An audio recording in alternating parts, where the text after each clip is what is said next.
Hello এইচএসসিএন 2024 তোমরা কিভাবে বাংলা দ্বিতীয় পত্রে 85 প্লাস নাম্বার তুলবা আজকে সেই বিষয়টি দেখাও এবং কিভাবে 85 তোলা যায় সেই স্ট্র্যাটেজিটাও আপনাদের শিখাই দেবো।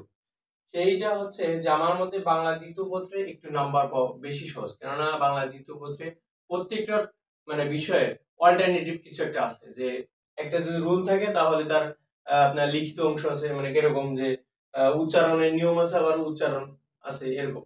তো এরকম প্রত্যেকটা টপিকের বাংলা দ্বিতীয় পত্রে আপনার অল্টারনেটিভ কিছু একটা আছে, এই জন্য অল্টারনেটিভটা লিখলে নাম্বার পাওয়ার একটু বেশি সম্ভাবনা থাকে।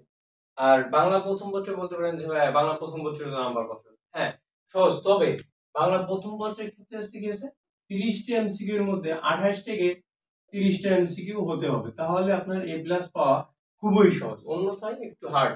কেননা প্রত্যেকটা সৃজনশীল তো আর আপনি 8 করে পাবেন না, 8 করে পাওয়া খুবই ক্রিটিক্যাল। যদি হাতের লেখা ভালো থাকে এবং লেখা গুণগত মান হয় তাহলে 8 করে মানে 57, তাহলে আপনার এখনো বাকি কত, 80 আর 24, এই যে 24 হলেই তাহলে আপনার এই প্লাসটা সম্ভব। আর যদি আপনি 28টি রাখেন তাহলে আপনার 4 মার্ক আরো বেশি থাকবে। এই ক্ষেত্রে যদি আপনি এখানে 52 পেয়ে যান তখন তো আপনার 28টি এমসিকিউ লাগবেই। অনেক সময় দেখা যায় যে আপনি 7টা সৃজনশীলে 5টা সৃজনশীলে 8 করে পেয়েছেন, 2টা সৃজনশীল 7 করে পেয়েছেন, এমন তো হইতে পারে। তখন কিন্তু আপনার এই যে 28 থেকে 30টা এমসিকিউ লাগবে। এই জন্য বলা হয় যে বাংলা প্রথম পত্রে এমসিকিউ যদি একটু হার্ড হয় তাহলে প্লাসটা একটু টাফ হয়ে যায়। কিন্তু দুই পত্র মিলে যেহেতু 160 পেলে প্লাস, তাই যদি একটু দ্বিতীয় পত্রে বেশি নাম্বার তোলাও যায়, ফার্স্ট পত্রে একটু কম থাকলেও দুই পত্র মিলে এ প্লাস হবে, মানে 160 প্লাস অথবা 160 পেলে আপনাদের এ প্লাস আসবে। তো দেখাবো এখনই যে কিভাবে কোন কোন টপিক কিভাবে লিখলে যে 85 প্লাস তোলা যায় বাংলা দ্বিতীয় পত্রে, এখনই দেখাবো। বাংলা দ্বিতীয় পত্রে একটা মজার একটা বিষয় আছে, সেটা হচ্ছে প্রত্যেকটা টপিকের অল্টারনেটিভ কিছু একটা থাকে। যেমন এখানে দেখেন উপসর্গ আছে, এর অল্টারনেটিভ সমাস আপনি যে কোনো একটা লিখতে পারেন। উচ্চারণ নিয়ম আছে, নিয়ম পরিবর্তে শব্দের উচ্চারণ লিখতে পারেন। যেমন বানান নিয়ম আছে, বানানের নিয়ম থেকে শুধু বানান। এভাবে প্রত্যেকটা টপিকের একটি অল্টারনেটিভ থাকে, এই জন্য বাংলা দ্বিতীয় পত্র আমার কাছে খুবই মজা লাগে। তো আপনাদের যারা মজা লাগে তারা কমেন্ট করতে পারেন। এখন আমি বলবো যে কোন কোন টপিক থেকে বেশি নাম্বার তোলা সম্ভব। যেমন হচ্ছে উচ্চারণের নিয়ম, এখানে নিয়ম লেখাটা 1 থেকে 1.5 পেজ লাগবে। দেন এইটা আপনার 5 মার্ক, সময় বেশি লাগবে, 10 থেকে 12-15 মিনিট সময় লাগবে। কিন্তু উচ্চারণের শব্দের উচ্চারণ আপনি যদি পারেন তাহলে 2 থেকে 3 মিনিট সময় লাগবে, কিন্তু 5-এ 5 যদি হয়, 5-এ 5। এটার জন্য কি করতে হবে, বোর্ড কোশ্চেন গুলো একটু প্র্যাকটিস করলে ব্রিফে ওই বোর্ড কোশ্চেন থেকে প্রতি বছর আসে। এর আছে বানানের নিয়ম, ওই একই উচ্চারণের নিয়ম, বানানের নিয়ম। এখানে যে কোনো একটা যদি বলে ওয়াই এর বা নিয়ম অথবা এ এর উচ্চারণ, এই সম্পর্কে 5টা নিয়ম লিখতে, যে কোনো একটা বিষয়ের 5টা নিয়ম, তাতে অনেক টাইমের প্রয়োজন। সেই সাথে 5টা নিয়ম অনেক সময় মনে রাখা কষ্ট হয়ে যায়। এই জন্য আমার মতে বানানের নিয়ম থেকে শুদ্ধ বানান লেখা ভালো, যে অশুদ্ধ বানান দেওয়া থাকবে তার শুদ্ধ বানানগুলো লিখতে হবে। এটা বিগত বছর এগুলো করবেন, দেন ওইগুলো থেকে কমন করবেন। যদি 2-1টা ব্যতিক্রম হয় ওইগুলো একটু নিয়ম জানা অথবা পড়া থাকলেই পেরে যান। তার হচ্ছে ব্যাকরণিক শব্দ শ্রেণীর প্রকার। ব্যাকরণিক শব্দ শ্রেণী হচ্ছে কি, যে বিশেষ্য, বিশেষণ, ক্রিয়া, অব্যয়, হ্যাঁ এইগুলোর প্রকারভেদ, সংজ্ঞা, উদাহরণ, বিস্তারিত সম্পর্কে লিখতে। কিন্তু এগুলো একটু প্রকারভেদ আছে, তো সংজ্ঞা আছে, এগুলো লিখতে একটু সময় লাগে, সেই সাথে অনেকে এটা পারে না।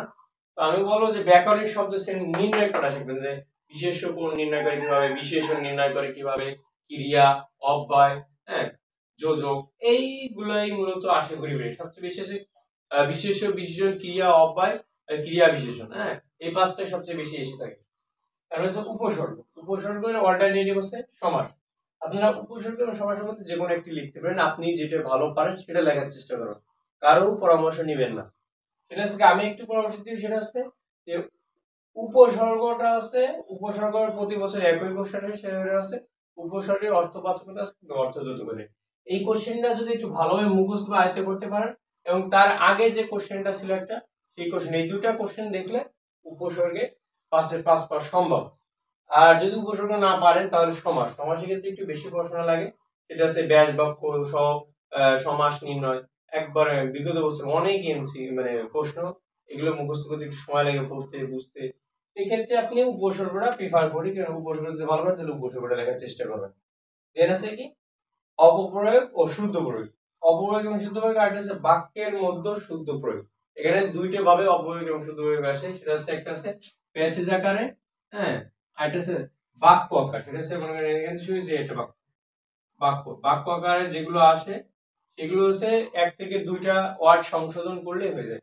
এই বাক্য শুদ্ধি যেটা না, আমার মতে ওইটাই ভালো, কেননা এটা করলেই এক পাবেন। আর না, আর যে প্যাসেজে নাম্বার পাওয়ার সম্ভাবনা কম থাকে, যে প্যাসেজ আকারে যে শুদ্ধ প্রয়োগ করতে দেয়, অপপ্রয়োগ শুদ্ধ প্রয়োগ, এখানে একটু নাম্বার কম পাওয়া যায়। কিন্তু এই যে বাক্য আকারে যেগুলো দেওয়া থেকে 5টা লিখতে, 8টা থেকে 5টা লিখতে, এই ক্ষেত্রে আপনার নাম্বার পাওয়ার পসিবিলিটি একটু বেশি।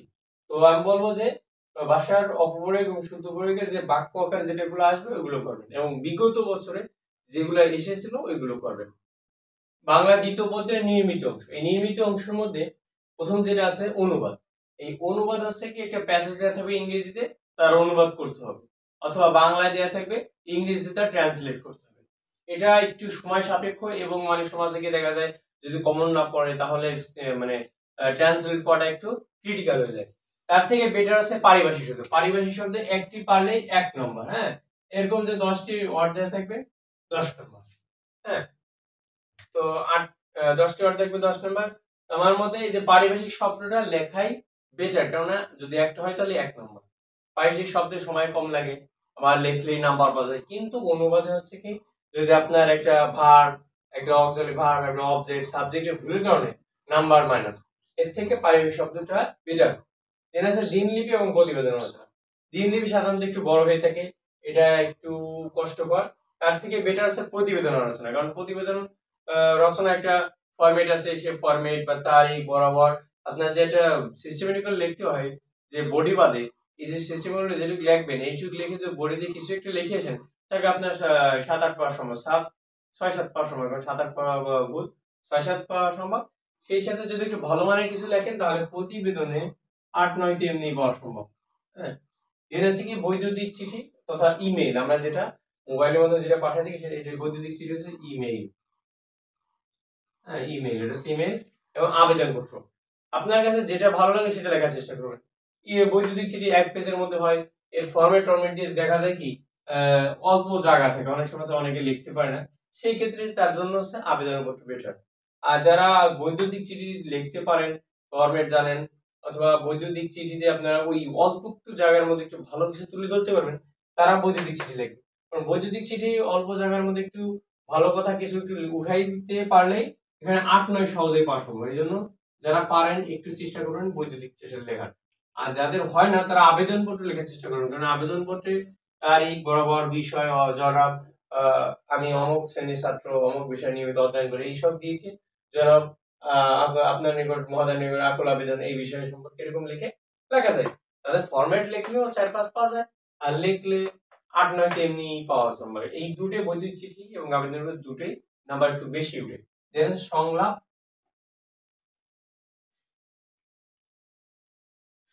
এবং ক্ষুদিগল্প। এই সংলাপ এবং ক্ষুদিগল্পের মধ্যে সংলাপটা আমার মধ্যে বেটার, এটা লেখার চেষ্টা করুন। সংলাপ হচ্ছে কি, যে আমরা আপনার আর কি, যে আমিও পড়ে এসছি, আপনারাও পড়বেন এখন, যে সংলাপ হচ্ছে কি ডায়ালগ। আমরা 8-6 থেকে 10 পর্যন্ত যেগুলো পড়ছি ডায়ালগ, ওইটাই মূলত সংলাপ। বলা হলো যে একটা টপিক, এই বিষয় সম্পর্কে, মানে দুই বন্ধুর মধ্যে কথোপকথন বলো, ডাক্তারের সাথে কথা বলো, একজন বিশেষজ্ঞের সাথে কথা বলো, হ্যাঁ। এইটা তো খুবই সহজ, যদি নাও পারেন তাহলে বানায় লেখা সম্ভব, যে কেমন আছেন, কি করেন।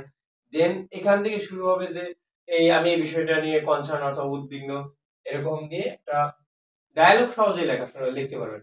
তো মনে করেন 1-2 পেজ লাগলো, 8-9 পাওয়া সম্ভব। যদি একটু ভালো কিছু 4-5টা লাইন লিখতে পারেন, 8-9 পাওয়া সম্ভব। দেখা যাচ্ছে সারাংশ, সারমর্ম এবং ভাব সম্প্রসারণ। ভাব সম্প্রসারণটা যেহেতু সময় সাপেক্ষ লেখা, এবং 2-2.5 পেজ লিখতে হয় সময় ভাব সম্প্রসারণের জন্য, সেই ক্ষেত্রে আমি প্রেফার করবো আপনাদের সারাংশ এবং সারমর্ম লেখার জন্য। সারাংশ সারমর্ম হচ্ছে কি, যদি 1 থেকে 10টা বিগত বর্ষণের গুরুত্বপূর্ণ 1 থেকে 10টা, এই 20টা পড়লে আপনার আর পড়তে তো বেশি সময় লাগে না, সারাংশ সারমর্ম। তাহলে আপনি এই সারাংশ সারমর্ম কমন পাবেন। আশা করা যায় বোর্ড কোশ্চেন থেকে প্রতি বছর কমন আসে, তো আপনাদের গাইডে যেগুলো আছে গুরুত্বপূর্ণ ওইগুলোতেই কমন আসে। তো আমরা যে সাজেশন দিচ্ছি এই সাজেশন অনুযায়ী যদি পড়েন তাহলেও কমন পাবেন। আশা করা যায় আমরা এইটুকু মানে ভরসা রাখতে পারেন। সারাংশ সারমর্মটা পড়বেন, আর যদি না সারাংশ সারমর্ম পড়বো না, 20টা পড়বো, মানে ভাব সম্প্রসারণ 10 থেকে 12টা অথবা 15টা পড়বো, তাহলে আপনার ইচ্ছা, কিন্তু এইটা একটু টাইম লাগে, সময় নিয়ে লিখতে হবে। এর আছে প্রবন্ধ রচনা। আর আরেকটা বিষয় বলি, সেটা হচ্ছে এই যখন সারাংশ সারমর্ম মানে কমন আসবে না, তখন বাক্য সম্প্রসারণটা বানায় লেখা যদি পারেন বা লেখার চেষ্টা করবেন। আর কেননা এখানে যদি লিখতে না পারে শুধু শুধু নাম্বার পাবেন না। আর এটা হচ্ছে প্রবন্ধ রচনা। এখানে প্রবন্ধ রচনা 5টি টপিকেতে 5টি থাকবে, এখান থেকে যে কোনো একটি থাকবে। অর্থাৎ প্রবন্ধ রচনা আমার মতে মানে একেবারেই সহজ, কেন 5টি অপশন দেয়। আপনি যদি কোনো একটা টপিকের উপর একটু ভালো আয়ত্তে নিয়ে যান, ধরেন বর্তমান আধুনিক বিজ্ঞান, এই মানব কল্যাণে বিজ্ঞান, চিকিৎসা ক্ষেত্রে বিজ্ঞান, কৃষি ক্ষেত্রে বিজ্ঞান, দৈনন্দিন জীবনে বিজ্ঞান, এই 4টা পড়ে গেলে আপনি একটা মানে রচনা আমি নিশ্চিত যে একটা কমন পাবেন। কেননা প্রতি বছরই এখান থেকে একটা থাকে, পরে আরো অন্যান্য বিষয় আছে। আমি একটা বিষয় বলে দিলাম, এরকম প্রত্যেকটা বিষয়ের উপর 4 থেকে 5টা করে ধারণা নেব এনাফ। যেহেতু আপনি একটা টপিকেরই অ্যান্সার করবেন, একটা টপিক থেকে একটা অ্যান্সার করবেন। যদি আমি বলি দৈনন্দিন বিজ্ঞান থেকে মানে বিজ্ঞানের ব্যবহার অথবা এই টাইপের কিছু একটা থেকে একটা অ্যান্সার করবেন, তাহলে আমি যে 4টা বললাম যে মানব কল্যাণ বিজ্ঞান, কৃষি ক্ষেত্রে বিজ্ঞান, চিকিৎসা ক্ষেত্রে বিজ্ঞান, দৈনন্দিন জীবনে বিজ্ঞান, এই 4টা পড়লেই তাহলে আপনি প্রবন্ধ রচনা কম পাবেন। তো দেখালাম যে এইভাবে 85 নম্বর পাওয়া প্লাস পাওয়া সম্ভব, 85+ নাম্বার তোলা সম্ভব যদি এইভাবে ধরে ধরে ভালোভাবে একটু পড়াশোনা করেন, তাহলেই সম্ভব।